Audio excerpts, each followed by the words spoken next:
Hey, this is Frank Simon, and I'm here with our guest, Matt Singleton, and we want to talk a little bit about voter fraud. That's right. I have an article here from Fox News that says that Pew Research did a study and found 3 million voters that were registered in more than one state. Here's another Pew study that found that there are 2 million dead voters still on the voter rolls. So there are a lot of problems. Someone can find those names and go in and say, oh yeah, I'm this guy that died. Let me vote. So they'll let them vote. It's very feasible that Trump's early claim that if there's these many fraudulent votes, that it could be that Trump did win the popular vote on top of his very decisive electoral win. The Obama administration had a database of all the illegal immigrants in America, or a lot of them, and they had that list so they could give them money and different kind of programs. They had that whole list of illegal people that were in the United States, and when different states asked for that list to check their voter database, Obama wouldn't give it to them. I'm going to speculate here, but I do remember, not long after Obama won his election, we had that huge, and I mean, it was a massive census of America taken. And, it's pretty feasible to me that that could be where he acquired that list. This is from Judicial Watch on their website, and they said that Florida sued to get the list and won. And they were able to find some illegal immigrants that were voting in their state. Florida's got a big bullseye. I mean, this bullseye is even bigger than the one with the hurricanes. Okay? Because honestly, you're geographically located next to several Caribbean countries. Obviously, Cuban would be top on the list. But also, you have to deal with the fact that you have a huge amount of retirees. Yeah. So, mixing aliens and retirees who are going to die, in the near future, that makes a perfect crime. President Trump has established an election integrity commission to investigate voter fraud. So he's looking into that. And Obama administration would not enforce the laws about voter list maintenance. In other words, it is so amazing what the media, which is supposed to be unbiased, is willing to ignore and forget. Absolutely. According to federal law, you're supposed to remove the people that have died from your voter list. The Obama administration refused to enforce that law. It's like anything else. If they have a law that they don't like, they just ignore it. And remember all the tears and all the telltales about what they thought a country on the exact opposite side of the world was, going to do to mess with the reputation of the American vote. Turned out they tried a little bit, but they had no ability to overcome the votes or anything like that. And yet it's this same group that was supposedly vigilant that doesn't tell us about how many illegal immigrants are voting. And why all of a sudden when you really have stakes in the election, that's supposed to be ignored. That's not a good enough story. But if we can make something up wilder that has no consequence to us, now we got to talk. Yeah. They don't like Trump because Trump is for America. And they're against America. But you know what? They love Trump. Before all this election stuff, everybody loved him. Everybody wanted his money and all this kind of stuff. Okay? But the problem is that he got with evil, corrupted, Hillary Clinton called them deplorables. These are what we call American citizens. And so there's nothing wrong with stealing the power of our vote. Okay? You remember this. I mean, it's just like economic inflation. The fact is, you worry about this one guy who didn't get the vote because of obvious problems. But then when it comes to stealing from the whole country and stealing the power of their vote, where your vote doesn't count, all this talk, all of this like, oh, you right to vote, you want to be a part of the... No, you're not a part of the process because they just took in votes to outvote you. And they countered your vote. Yeah.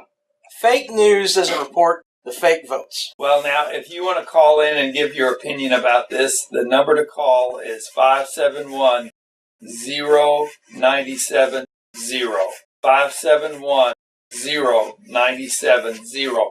So call in and let us know what you think about voter fraud, Voter Registration Act. There's a Voter Registration Act. It's a federal law that says they're supposed to keep up voter registration lists and get rid of the dead people, get rid of the people that have moved out of the state. This is what is going on. Is under Obama, they were not enforcing that law. So all of these people were on the list that really were not eligible to vote, but you could get their name and then vote and cancel or your vote. They have not kept up with that. And the other thing is when there are certain states that say, we think you ought to have a picture ID in order to vote. You need a picture ID to get on the airplane. You need a picture ID to do a lot of things, but not to vote. They don't want that. So you can affect the election as long as you got like a pin to mark a dot. Yeah. But I'll put to you like this. I worked many years involved with elections. Here in Jefferson County. Yeah, here in Jefferson County with the voters. What I've kind of noticed is that, talk about the volunteers, most of them are upstanding. Okay, I've not seen a whole lot of crookedness, expecting that. The processes look good.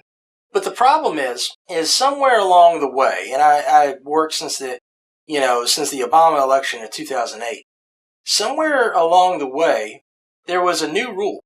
Now, I do recall that Trey Grayson, the former Secretary of State, he was good about some of these issues when a group called Acorn was wanting to push this agenda and stuff like that. He just basically, was like not in Kentucky. I didn't support him versus Rand Paul. I think Rand Paul was just a much better candidate, but he did a good job on this one. And then later, though, I'd say somewhere maybe 4 years later, but I don't have that great of a memory on the subject, but they did all of a sudden widen. And I have a feeling that it was about the time that Allison London Grimes was elected. I think it was after her election. They allowed for credit cards to be valid for voter ID. So you didn't need a picture for a credit card. First thing on my mind is thinking, oh, well then all you have to do, steal somebody's wallet and say, here, I'm going in. Or maybe they could sign up for that credit card relatively late, and since it's a valid form, then they could have voted that day, and that's it. And I have seen that take place. Not often. Most of the voters had integrity, and I didn't have to ask them for ID. They just gave me their ID. They wasn't pulling anything out of anybody. They came up, they knew what to do. They're responsible people. They pulled out usually a driver's license. Sometimes a couple other things. On occasions, though, they would give me a credit card. I do my job. But, inside, I'm kind of like, gee, look at all the mischief that you caused just with that little thing. Another thing I got off of the Judicial Watch website, it says the Obama Department of Justice sued the state of Florida to prevent them from removing dead people from the voter rolls. They wanted those dead people on the voter rolls. So someone could take advantage. And if you're an honest person, what on earth would make you want to keep dead names on a voter list? There are other things, too, that were from this Judicial Watch voter issue. So we're going to have to take a break here in just a second. But there's a lot of hanky-panky going on about these voters. So we'll be right back after this break. Hi, I'm Dr. Frank Simon. I'm an allergist and family doctor, board certified in both allergy and internal medicine. I specialize in allergy, headaches, sinus, hives, cough, asthma, hypertension, and diabetes. We're located at 1404 Browns Lane near Norton Suburban Hospital. Our phone number is 895-5088. We can see you tomorrow. Talking about voter fraud, there was a ruling in one of the states that if you didn't vote for 2 years, they would write you a letter and ask you if you still live there. And Obama tried to stop that. Obama didn't want you to find out if somebody moved or died, something like that. So it's just a lot of fraudulent stuff going on. Well, and generally, don't they have a rule that after so many years, if you've not been voting, that you have to re-register? I don't think so. Because I think they tried to write a letter to these guys that hadn't voted for 2 years, and Obama and his people tried to stop that, tried to sue them if they tried to find out what happened, why you're not voting anymore. Did you die? Did you move out of the state? They wanted to find out why. Now, here's another study. It's called the Old Dominion Study online, and they asked 80,000 people if they were American citizens or not. There were 800 of them that were not citizens, but they voted anyway, and they admitted it. 800 of them. Can you imagine? The honest liar. That's right. Because, I mean, it's like we know that they just admitted that they lied, so they're honest, but they're honest that they are liars. So just think of the ones that would not admit. Well, and how much confidence do they have in the corruption of the American government to do that stuff? Yeah. You know, I mean, just be so flagrant about it. If you're a citizen of the United States, you're the citizen of a nation. And that's one thing that Trump has kind of brought back that the Americans have felt but didn't feel free to say. We are a nation. We are a culture. Yeah. Well, see, the one-worlders don't want that. Yeah. They want America to be brought down so they'll fit in with the one-world Why don't government. we all just come together and worship the elites? Okay? Yeah, that's right. And, you know, I want to bring peace to everyone, and you can all be at peace once you worship me and give me all your money. Now, here's a book that I've been trying to read. It's called Dinesh D'Souza's book. It's called The Big Lie, and I'm just getting into it. But one of the things he said at the inauguration of Trump in Washington, they had the people up on Capitol singing and praying and giving speeches. And then the cameras broke away and went down to the inner part of Washington, D.C. And there were people throwing rocks at the police, and they were just, causing a lot of trouble. And they said, well, the people are fascists. That's why we're throwing rocks at them. We're hitting them with sticks and beating them up. And it turns out that that's what the fascists do, is they take sticks and beat you.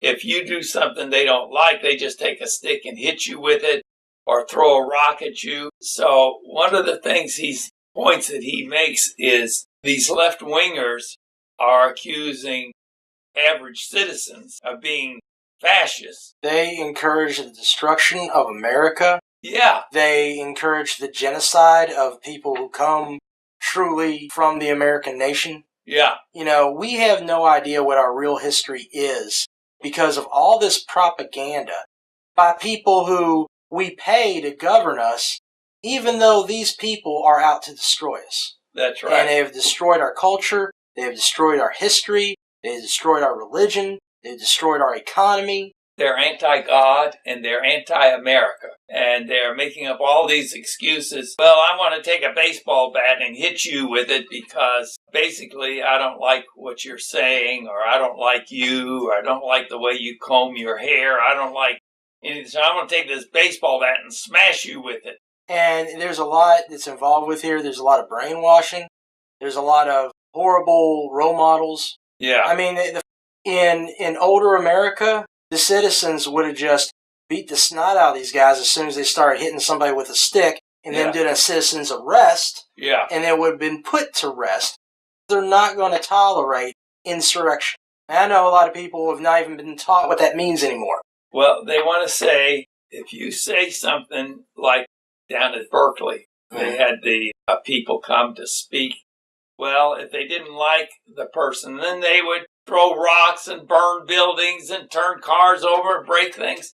And then they'd call the pro-American conservative, oh, you're a fascist. You're a fascist. And they're the ones with the stick and the rocks, but they're calling the other guy a fascist. Well, and here's what it boils down to. America used to be, you could divide it up in liberal and conservative, but they were all Americans who believe in freedom. Right. And unfortunately, we warned our friends and liberal citizens, hey, your ideas are leaving a big wide gap. Yeah. This is going to not return very good. As they said, no, we're open-minded. Let's let everybody have their point of view.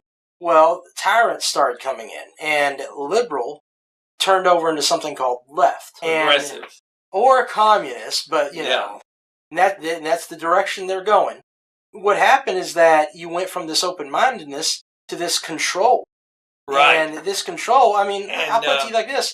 A lot of these people who are, liberal as they've always been, either they've been forced to the right or they've been persecuted by the people they're defending. Why is this? Because they, unfortunately, really are American, and this group hates anything American. It's the whole anti-America movement, and they want to get rid of America so they can have a one-world government. And then they say, if we had a one-world government, then there would be no poverty, there would be no wars, because everybody would belong to the same country. Yeah, which doesn't actually have any logic behind it. That's right. When you have to carry more people in your car will start to get weighed down. We cannot make this journey with a couple people taking up the slack for everybody else. And You see that in places. I mean, even in Europe, some of the German citizens started realizing, hey, do we really want to be paying for Greece? Okay, because that's really what's happening, is that this group works harder and that group didn't work as much. So that's the answer. If you want a one-world government or any type of, if you want a one-world government, you're talking about tyranny. And any tyranny is going to have somebody way up on top and most of the people way down at the bottom. He goes into what is a conservative and what are they trying to conserve. He says conservatives are trying to conserve free enterprise, political freedom, or constitutional democracy, and freedom of speech and freedom of religion.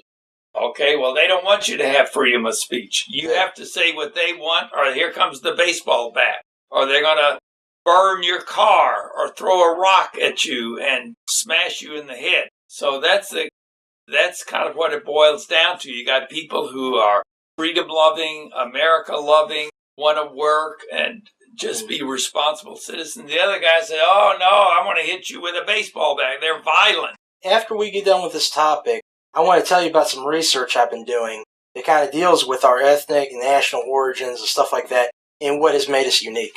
Go ahead. I was doing some research and I started looking at the Constitution. There's a lot of hypocrisy going on, and we got to take this break, but we'll be right back.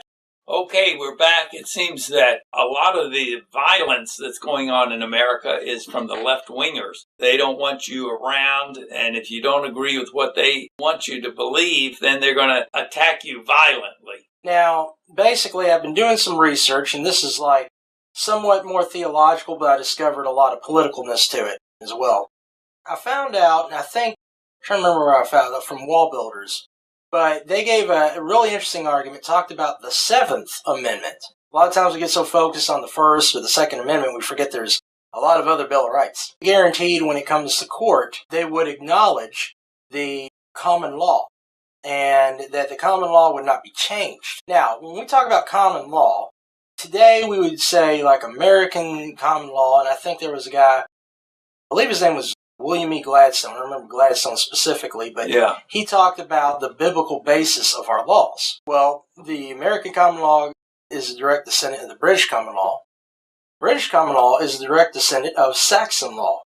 Saxon law was put together under, I believe it was King Alfred the Great. Could be Albert, but I believe it was King Alfred the Great. And essentially, he did a lot of reforms to England. He helped England get rid of the pagan nations, and then he helped unite England, into one nation. So you think about the United Kingdom, for instance. Yeah. Well, and then he also had literacy, where he started to establish English as a literate nation using the English language in print. Yes. He had this powerful movement, and his law starts off with what we today call the Ten Commandments. So the ethical system of Saxon law was based on the Ten Commandments, a couple other passages in the Torah, and he is said to have translated some stuff.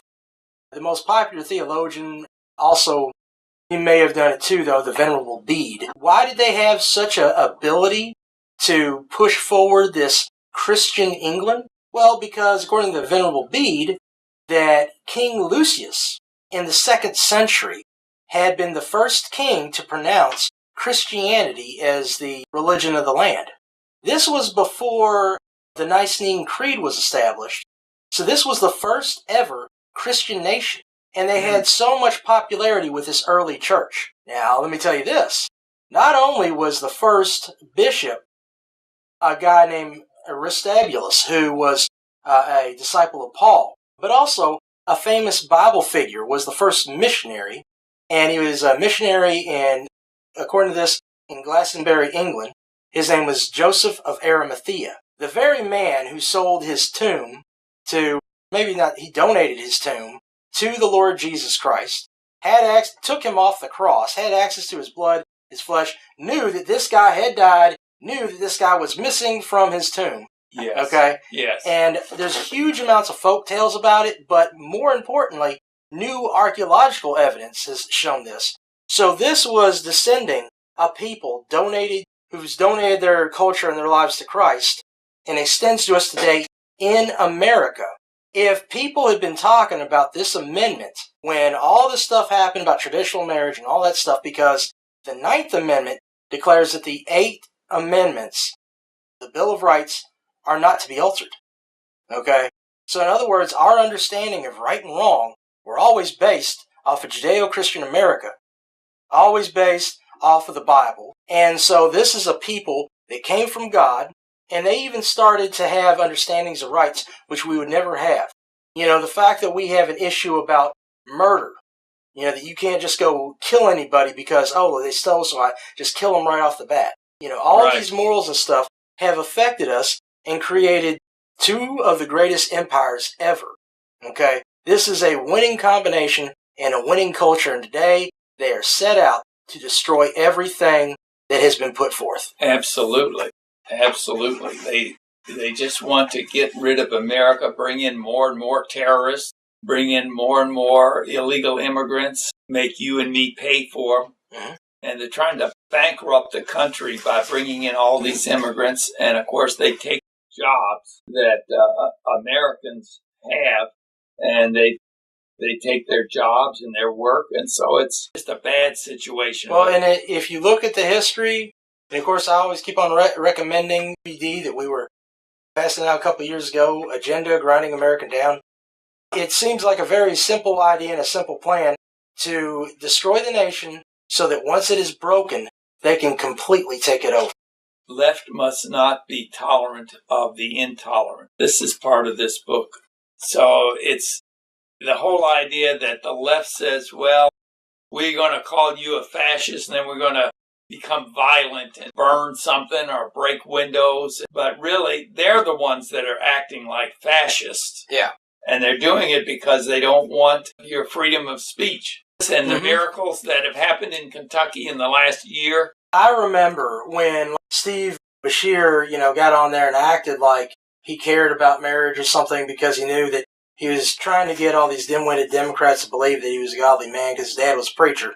Which, preachers' daughters and sons, not always the best reputation. But then we have Jack Conway come on the scene. He gets there and cries crocodile tears about how he'll never enforce the marriage amendment because he doesn't think it's fair that the people actually vote something into law and that he has to enforce it. But then, right after this thing gets tossed down from the Supreme Court, the 10th Amendment says that they didn't have to listen to any of it, okay, because they're free. That is not in the Bill of Rights. And if it was, I just told you about the 7th Amendment. But basically, what did they do? He says, we're going to enforce this to the fullest extent of the law. I can break the Constitution, but you can't. He comes in there and they put all this stuff on Kim Davis. And ironically, she's a Christian, but she was also a Democrat. Okay, so it's one of her constituents, or one of his constituents. And he's promising that he's going to, rain holy terror on each church. All this kind of stuff. And thank the Lord, a lot of these pollsters are actually professional liars. Exactly. Because 2 days before they said that he was going to win by 5 points, and he lost by 13. Okay, Rick, what's going on? Now, Dr. Simon's having a little trouble hearing you, but I hear you. No, I can hear you. Okay, I just didn't have the earphone on right. God bless you, Rick. I do. I almost had you do this one because I was in Washington yesterday. Rick, you're too much competition, okay? I don't want to be taken off the show altogether because I know you're better, okay? It's good, yeah. Hey, you know what? Thank you, brother. We all need to work together. We all need to work together. Everybody's important. All of our listeners are important too. And God has a reason for them being there. and God has a call for their life, and we need to get going and take our country back. God bless you, Rick. Thanks a lot. But that's the truth, Matt. We've got to work together, and like you say, there are miracles coming down the road all the time. And with God's help, God's got a lot of miracles left. I'll tell you what, we talked a lot about immigration today, and my heart is this: not only that we make America great again, but then we could start helping out with Mexico, because our problems became their problems. Our money went to their drug cartels and has been oppressing them. I want them to have as much in Mexico as I want here in America. Right. This is about nations need to mind their nations, be responsible, so that we can all be better off. That's right. Now, that's why everybody needs to get a copy of this Jesus video. It's free. Just call us right now, 895-5025. And birth, the life, the crucifixion, the resurrection, and an invitation. Give us a call. We'll get that out to you right away. 895-5025. Thank you, Singleton, for being on the program, and tune in again next week for the rest of the news. It's like we're in a boat, and the boat's got a hole in it, and we're sinking, and we need to work together and bail this boat out and put a plug in that hole and get our country back, get our boat back. And with God's help, we can do it. But it's going to take all of us. The word freedom is only true freedom if it's also responsibility. Yeah. If you want to be free, you also have to be, by nature, responsible, and responsible for your home, your country, your family, your friends, your community. You got to stand up. Well, somebody said, I can't do everything, but you can do something. Yeah. And with God's help, if we all do what we can do, it'll be enough. That's why we also encourage the Christian faith when we talk about community. Yeah. Because the simple fact is if you have God in your heart, yeah, if you have Jesus Christ in your heart and you follow Him in your ways, you'll do things that you could never do on your own.